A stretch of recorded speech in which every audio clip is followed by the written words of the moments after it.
Welcome to Kenton's videos. Enjoy the video. You'll start by preparing the network. Ensure your VPN plan supports router installation and note your router's admin login.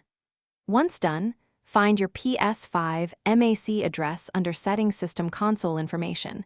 Jot it down for static lease or filtering.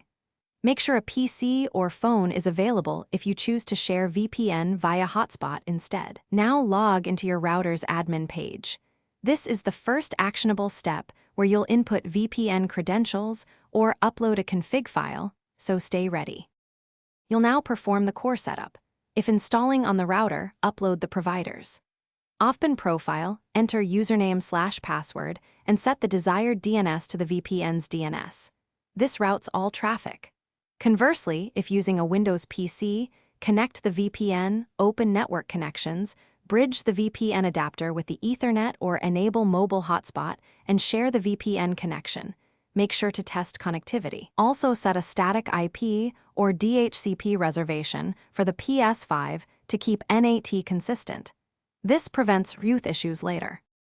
You finish by configuring the Ps5 to use the network. Choose Wi-Fi or LAN, pick manual settings if you assign static IP/DNS, and enter values matching your router's VPN network. Run internet connection test, watch for NAT type and latency. Sign into PSN and try a game or store access to validate location or speed. If something goes wrong, try a different VPN server, reduce MTU slightly, flush DNS, or restart router and Ps5. These steps usually resolve common VPN-related failures. Thanks for watching. Consider subscribing if we helped you.